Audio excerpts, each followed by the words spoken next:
La siguiente transmisión es apta para toda la familia. Contiene closed caption y es financiada con recursos del Fondo Único de TIC.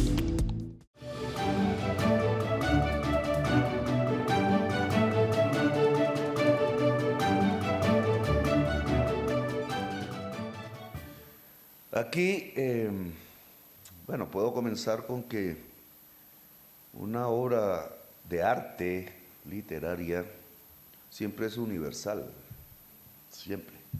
El arte se define por su universalidad, es decir, porque le habla a la humanidad y quizás más allá, después. Y eso significa una capacidad de interpretar un momento local, un alma popular de la sociedad, un momento de la historia en donde vive el artista, pero que puede trasladar, interpretar a cualquier corazón existente en el mundo humano.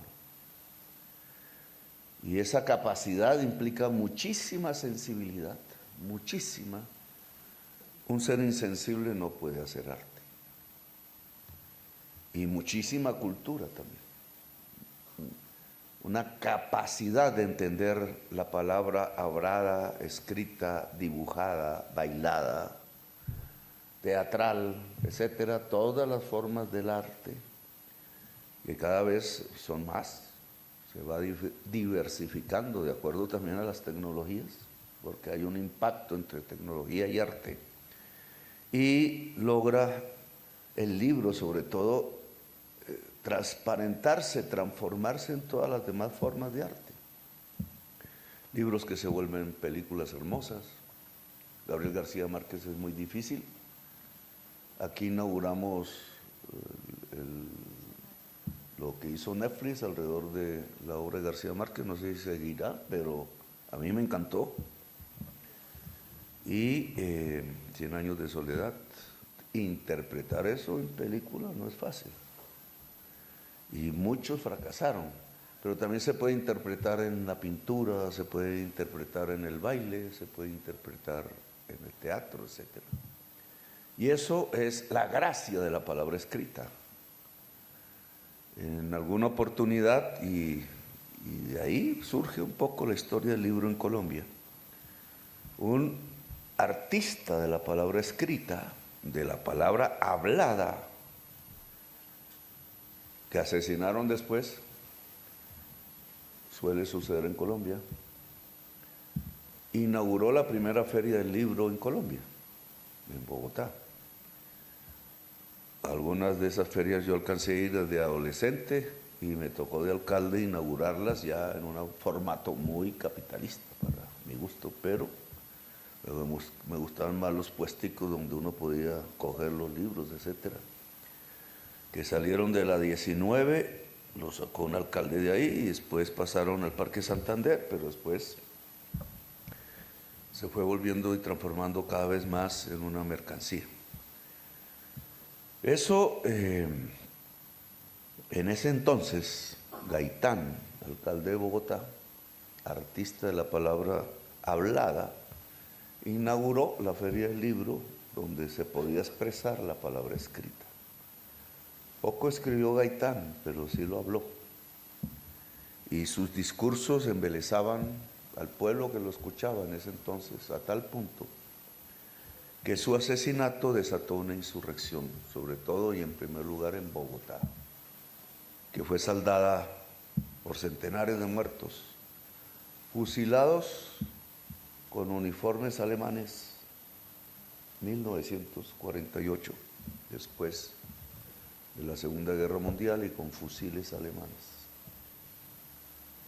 Ahí hubo un parentesco que acallaba al artista a sangre y fuego y a su pueblo entre un pasado recientísimo de los nazis. Me critican que yo use esa palabra, pero que hay que usarla hoy. Y nuestro arte silenciado a sangre y fuego. Y ahí hay una dinámica que ha sido de nuestra historia. Entre más muerte, menos lectura. Por alguna casualidad encontré una estadística rara de encontrar en Colombia de esos tiempos, de 1950 por allá. Había una de 1920, pero ya no figuraba Colombia. El único país latinoamericano que figuraba era Cuba. Luego, la capacidad artística de Cuba no es solo de ahora, viene de atrás, es Caribe. Y es la confluencia de culturas universales, sin lo cual no nos podemos entender. No somos solo de aquí, somos un cruce, y los de aquí tienen 20.000 años de existencia o 30.000, muchos más que los otros cruces. Pero ese cruce es lo que nos permite entender el mundo y hablarle al mundo y tener arte para el mundo. En la estadística sobre Colombia, en la época de la violencia de mediados de siglo, que precisamente arranca con el asesinato de Gaitán, es una fecha simbólica, 9 de abril, el mismo día que arrancó una masacre en Palestina y una insurrección palestina, también lo hubo en Colombia. Son flujos de la historia, por alguna razón cuántica. Se reproducen al mismo tiempo, como si los electrones se movieran sin algo que los una físicamente. Fue el mismo día y también en Venezuela, etc. Pero aquí lo que quiero reflejar es cómo cuando retrocede la cultura, cuando se acalla es porque más muertos hay. Y la violencia de Colombia lo indica. El cuadro estadístico lo que muestra es que el 80% de la población colombiana en la época de la violencia no había terminado la primaria.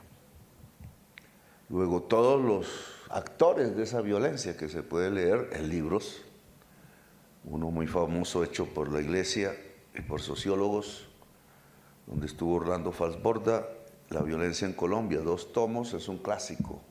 Y cuando uno se pone a releer ese libro, pareciera que estuviera leyendo la época actual, como si nada hubiera cambiado.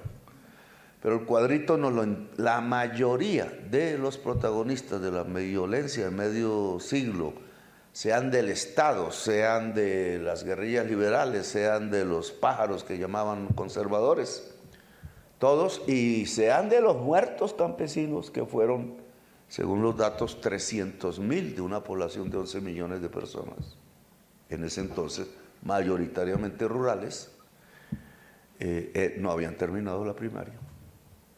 Es decir, el Estado de Colombia, republicano y libre desde 1819, en todo ese periodo de más de un siglo y casi siglo y medio, no educó a su población. Y eso tiene que ver con nuestra realidad actual.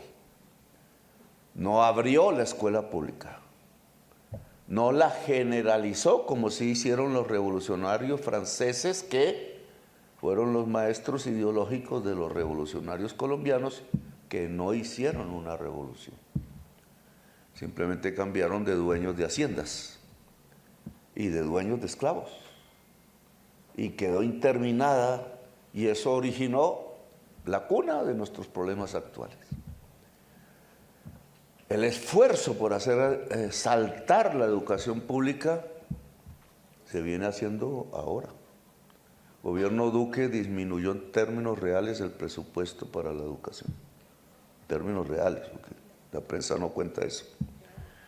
Y somos nosotros los que hemos hecho saltar de manera histórica los presupuestos de educación pública, porque yo no entiendo un progresismo que no se funde sobre la razón. Y no es la razón sola del presidente o de los que gobiernan, sino de toda la sociedad. Una sociedad racional es más segura, tiene menos peligro de caer en el genocidio. Ahí hay que hablar de Alemania, pero no voy a hablar de Alemania. ¿Por qué la Alemania con tan excelsos filósofos, quizás los mejores y más recordados del mundo? Kant, Hegel, Feuerbach, Marx, que era filósofo, sí, tienes razón. y no ha sido contrarrestado en sus argumentos el día de hoy. La crisis climática demuestra, ese libro que quiero entregarle al Fondo Económico si se puede. La crisis climática es la verificación de la teoría de Marx hoy en el siglo XXI. Por eso se oculta y por eso ni la COP30 fue capaz de mencionar lo que dice la ciencia. Y por eso la objetamos nosotros, Colombia, nos quedamos solos en esa objeción que ahora no quieren volver válida porque les cuesta trabajo decir que la causa de la crisis climática es el petróleo y el carbón, los hidrocarburos. Y por eso están invadiendo América Latina. No es por más, no es porque uno es dictador o el otro es nazi. Nazi es peor que dictador, todo nazi es dictador, pero es peor que cualquier dictador, porque genera un genocidio. Y así estamos hoy. ¿Y qué le está pasando a la actualidad entonces? Que con los ojos cerrados, no mires arriba, dice la película, aboca su extinción, como si nada pasara, como si fuera normal. Y nunca la humanidad ha estado realmente al borde de la extinción. Siempre la ha superado a través de un concepto humano y hasta mamífero, ayudarse. Es la ayuda mutua la que ha permitido que resistamos siendo tan débiles físicamente, pero poderosos cerebralmente, y ese poder cerebral es más poderoso cuando no es un solo cerebro, sino son muchos pensando al mismo tiempo, ayudándose. Trabajo intelectual siempre es colectivo. Siempre a un libro cualquiera de Gabriel García Márquez es el producto reflejado de la vida y la existencia de mucha gente. García Márquez escribió 100 años de soledad oyendo a sus vecinos y anotando los cuentos. Son los cuentos del pueblo caribeño traducido a un lenguaje universal, no local solamente. Bien, entonces, hacer un esfuerzo latinoamericano por el libro me parece fundamental. Mira que hoy en Colombia muere gente porque no encuentra medicinas, embajadora. Y las medicinas ya las hemos pagado nosotros. Pero la prensa nos echa la culpa, si ya pagamos.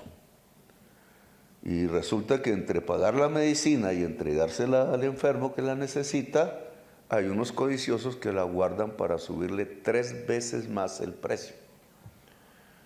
Y nosotros nos pusimos de acuerdo con López Obrador, desde el comienzo de mi gobierno, en que íbamos a hacer un instituto de producción de medicinas latinoamericano. Nosotros aceptamos la propuesta. Ya es difícil que todos los países latinoamericanos entren. Cuando la época del COVID, ningún presidente habló con ningún otro presidente. Y nos fue matando el COVID, a unos más, a otros menos. Y ahora que tenemos invasión al frente, ningún presidente se habla por teléfono con otro presidente. Por tanto, la CELAC es mentiras. Y por tanto tenemos que hacer proyectos concretos entre países, sin esperar que sean todos, echar para adelante, ser vanguardia se llama eso. Y ser vanguardia en medicinas con México podemos, así que anota eso y ojalá en el centenario de García Márquez, Aracataca, pero no seremos gobierno, ojalá haya un gobierno como nosotros, podamos hacer el festejo grande. Yo le puse a Yanay una tarea difícil que fue en los 500 años de Santa Marta, y ahí seguía la cumbre Unión Europea CELAC. Teníamos una parte del mundo en Santa Marta, que es el corazón del mundo, la primera ciudad que los españoles fundaron en América y los europeos, pero después y en medio de un siglo de resistencia indígena, un siglo de guerra que la historia nuestra oculta. Un siglo de guerra es un siglo, son generaciones enteras de indígenas resistiendo una invasión. y hubo un genocidio. 75 caciques, jefes indígenas en Santa Marta, fueron descuartizados con caballos, amarrando sus extremidades a cada pata. Y ahí acabó la insurrección 100 años después, 100 años de soledad. Y allí nació García Márquez, ahí cerca, en Aracataca, la zona bananera. Y ahí pasó buena parte de nuestra historia porque ahí murió Bolívar. Bolívar murió de sed, crisis electrolítica. Le pregunté al médico qué era eso, si no había electricidad. Y entonces me explicó, que no soy médico. Crisis electrolítica es deshidratación profunda. Se cura con agua y sal. Y ahí de donde estaba Bolívar había mucha agua y sal. No se llevó a Manuelita por irse libre, como los hombres queremos a veces. Y por no llevarse a Manuelita lo mató un esclavista, el que lo hospedó, el doctor Miers, le decían, don Miers, dueño de esclavos. Bolívar también era dueño de esclavo, de uno solo, pero eso es su gran contradicción vital, porque ¿cómo se podía llamar libertador si tenía un esclavo? ¿Y por qué, a pesar de que dejó sus haciendas, su fortuna, murió pobre, por qué mantuvo al esclavo, del cual era amigo, pero no como amigo, sino como esclavo? Todos los libertadores de América tenían esclavos. Y ahí nuestra contradicción democrática. ¿Somos republicanos? Sí, le diría Boric. Claro, somos republicanos. Pero republicano no es igual que demócrata. La gran diferencia entre republicano y demócrata es el pueblo. El pueblo es el dueño del poder en la democracia. Y entonces el pueblo eran los esclavos, Bolívar lo entendía. El pueblo eran los siervos, Bolívar lo entendía. Su ejército libertador fue de esclavos y de siervos, que les prometió liberar. Y aún estamos intentándolo. Y esa es la contradicción de nuestras repúblicas en general americanas, porque Estados Unidos también fue liberado por esclavistas. Y les costó una guerra terrible acabar la esclavitud, casi en la misma época que nosotros la acabamos. La acabamos por una ley en 1851. Y la ley dice, y aún es vigente, que los esclavos son propiedad privada. Y que por tanto para liberarlos, ese fue el acuerdo con los ejércitos conservadores, hay que pagar una indemnización. Los ejércitos conservadores lograron eso porque rodearon a Bogotá con las armas. Venían de Popayán y de Medellín, de Santa Fe, Antioquia. Y el general que trató de detenerlos se llamaba José María Melo, para que usted recuerde. José María Melo era el comandante supremo del Ejército Libertador. Como teniente había estado en todas las batallas con Bolívar y aún sin Bolívar, que dieron independencia a la América del Sur, incluido Panamá, y parte de Costa Rica y parte de Nicaragua. Y se fue a la muerte de Bolívar a pelear contra Páez, que le había prohibido la entrada a Bolívar a Venezuela. Y allá, tratando de defender la Gran Colombia, fue derrotado. Y se fue a hacer un periplo y volvió a Colombia y fue general. De teniente pasó a general y era indígena de Chaparral. Y ahí, cuando fue general, los obreros de Bogotá tiene su historia, se insurreccionaron, eran artesanos, eran las sociedades democráticas de artesanos. Tomaron el poder aquí y eligieron como presidente de Colombia a el comandante supremo del Ejército Libertador, José María Melo. Por eso tenemos un presidente indígena, el único. Y ahí al frente donde vivo, no hay un cuadro de él, oculto.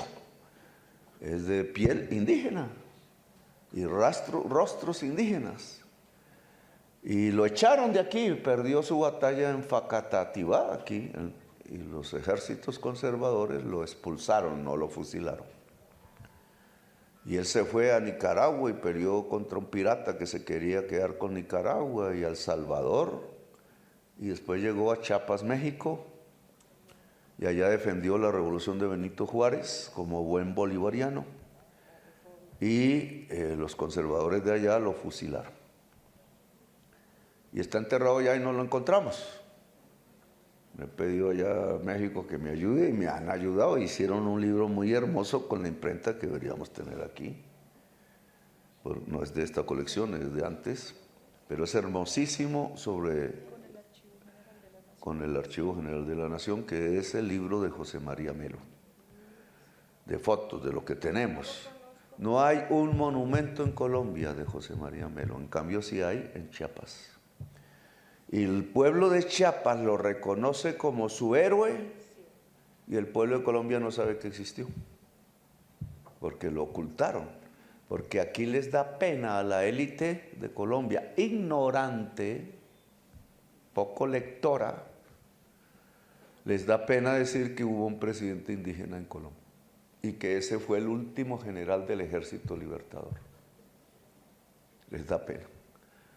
Y yo quiero que no nos dé pena. Entonces nosotros, así sea, debemos poner un monumento. José María Melo soñaba que en mi gobierno encontraríamos los restos, los traeríamos, que costaba trabajo porque los pueblos indígenas de Chiapas no quieren que venga de nuevo a Colombia.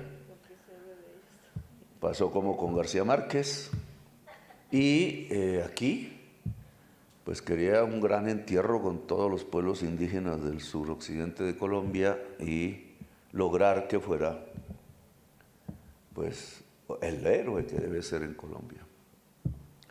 Pero no hemos podido, algún día se podrá. Y así como murió nuestro héroe allá, el último general del Ejército Libertador, pues también García Márquez tuvo que ir allá, aquí sí está representado. Y García Márquez no se fue a México a pasear, como dicen algunos cantantes, también que poco leen, sino que tuvo que huir de Colombia. Lo iban a torturar en la época del gobierno de Turbay Ayala. Decían que era el jefe del M-19, y no era, pero sí era amigo de Jaime Banteman, ya se puede decir, porque hay una foto incluso que lo delata.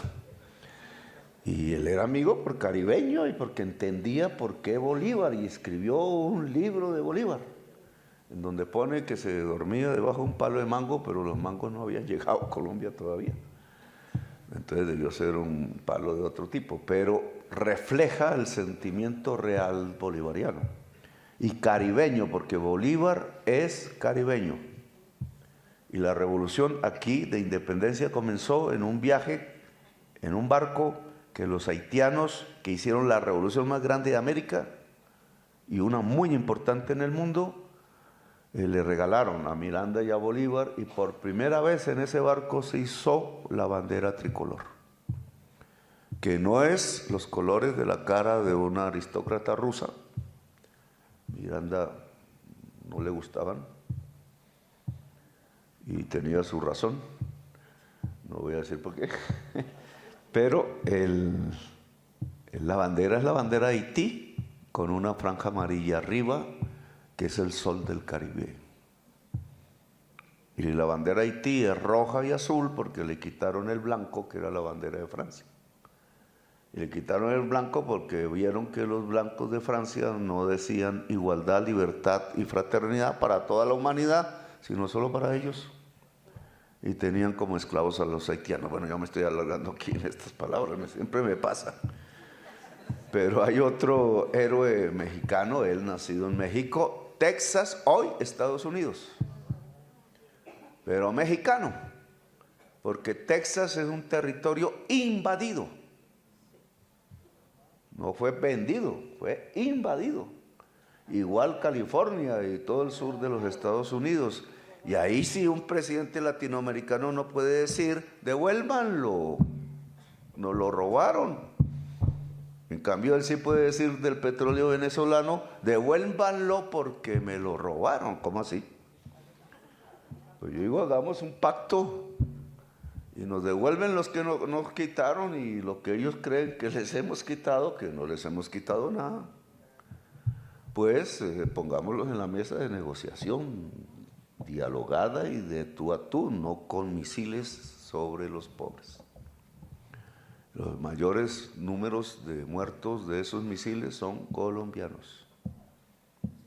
Y hasta ahora hemos encontrado uno y estamos desenterrando unos cuerpos en el norte de La Guajira que son, vamos a ver de dónde, pueden ser venezolanos.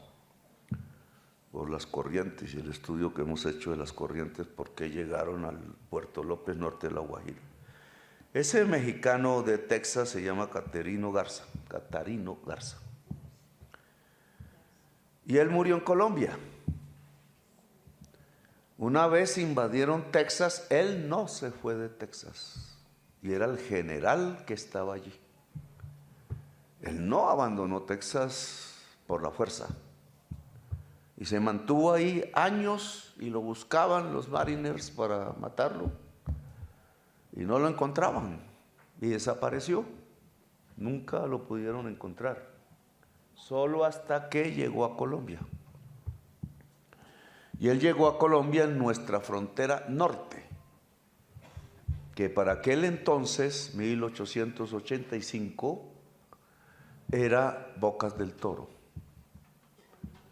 Yo fui a Bocas del Toro, 2 veces me prohibieron llegar. Panamá, hoy.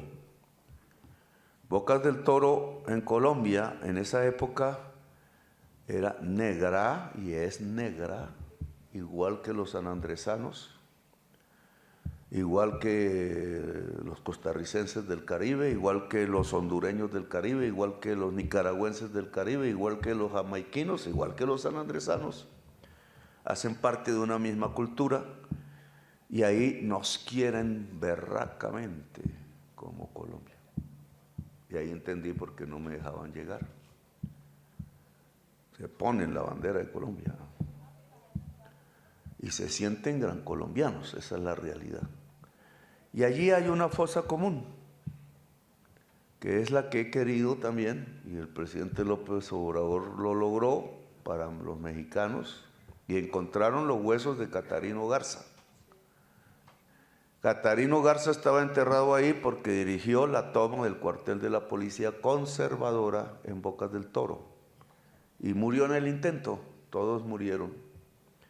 Pero la mayor parte de la fuerza de 40 que habían allí eran colombianos nacidos en la actual Colombia. Generales y militares, intelectuales, periodistas de los ejércitos de Rafael Uribe. Porque en Bocas del Toro había una internacional liberal latinoamericana, con los cubanos que buscaban la independencia de Cuba, de España, los nicaragüenses, los costarricenses, los panameños nacidos en Panamá, que eran colombianos, y los colombianos nacidos en la actual Colombia, y otros pueblos se reunieron ahí para coordinar todos los esfuerzos políticos y militares para hacer una revolución americana liberal. Todo eso quedó enterrado en Bocas del Toro. Y no hemos podido rescatar los muertos colombianos allí. Solo el presidente fue y se sentó encima de una silla que está encima de la fosa común, mirando al mar hermoso, Caribe, y la hizo un gringo enamorado de una panameña y escribió una frase lindísima: no quites jamás esta silla porque yo te estaré esperando. Está enterrado también ahí. Bueno, entonces son historias caribeñas. Y esas historias nos muestran la empatía México-Colombia. Por naturaleza, mi mamá me llevó a las primeras películas y eran rancheras mexicanas. Y entonces nuestro pueblo, campesino en su origen, casi todo, pues tiene una empatía, otra vez podemos decir cuántica, con la cultura mexicana. Y por eso es que coinciden tantos hechos de la historia y del arte y de nuestros artistas. México ha sido como un refugio para nosotros. México le dio refugio a mucha gente del mundo y se ha vuelto, ¿cómo se llama?, cosmopolita. Y hay que lograrlo en Colombia. No podemos estar encerrados entre montañas pensando que somos el centro del mundo, sino que somos el corazón del mundo, no porque nos encerramos, sino porque nos abrimos a los océanos. No más el proyecto nuestro que es con Brasil, de fibra óptica por los ríos amazónicos y de la altillanura, juntan los dos océanos Atlántico y Pacífico, igual que México junta los dos océanos. Puede hacer lo mismo si mira a los lados, no solo al norte. Si nosotros miramos a los lados, podemos conectar en telecomunicación moderna, fibra óptica, etcétera, todos los continentes del mundo. Y es por eso que nuestra sangre de hombres y mujeres, según los análisis genéticos científicos, tienen 136 nacionalidades diferentes o pueblos y culturas diferentes. Cuando no existían naciones, somos una biblioteca de la humanidad, solo examinando nuestra sangre. Y esto de lo que no nos hemos dado cuenta es robable. Por eso el jeque de Emiratos Árabes Unidos me dijo si habíamos puesto tejido humano en Marte. Y yo, ¿cómo se hace? Pensando que no sabemos llegar a Marte.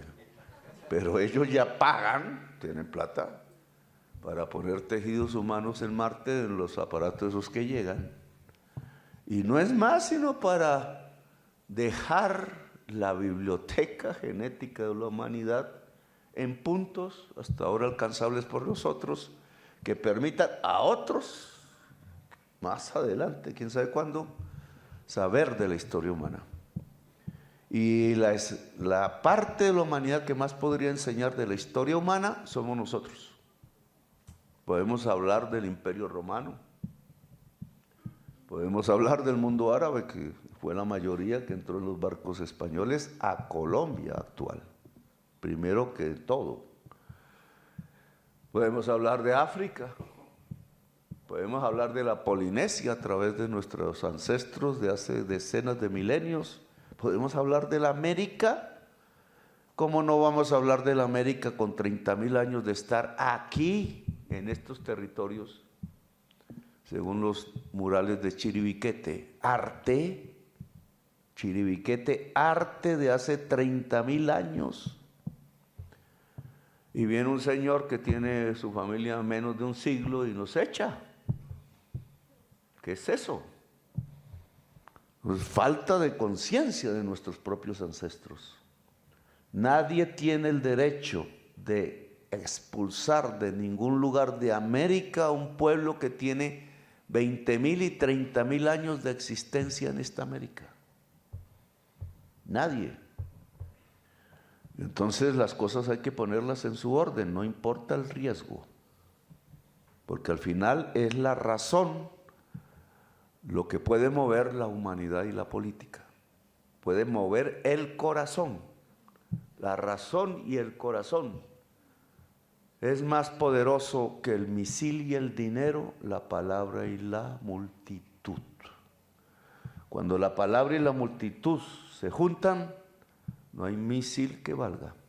Lo vimos en Palestina y lo debemos seguir profundizando. Y ahora nos toca en América Latina.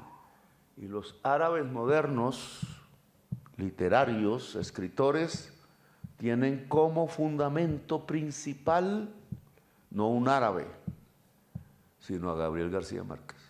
Me lo contaron en Qatar. Es el influenciador más grande de la literatura actual árabe. Y es la palabra.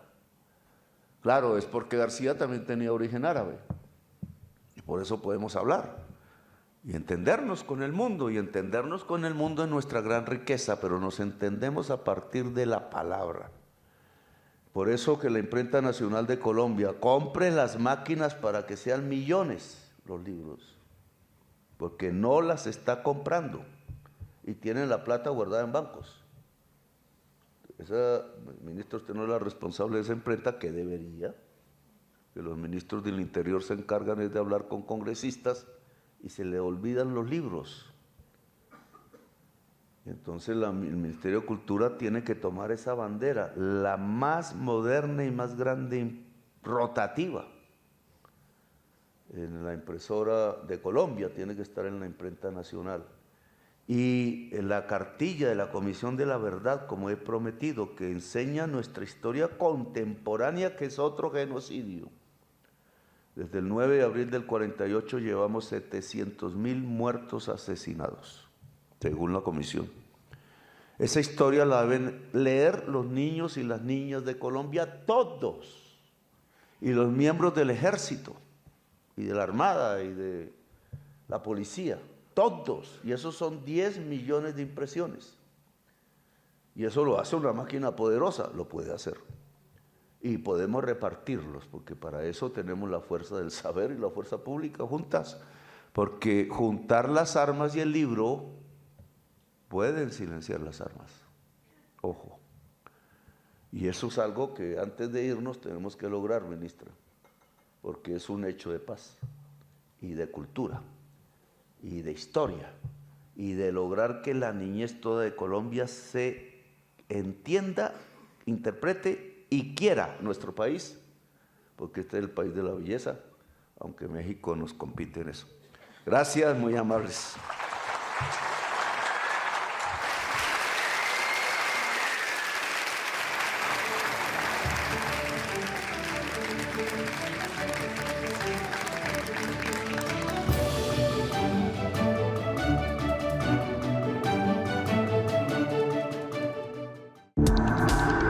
Este contenido fue financiado con recursos del Fondo Único de TIC.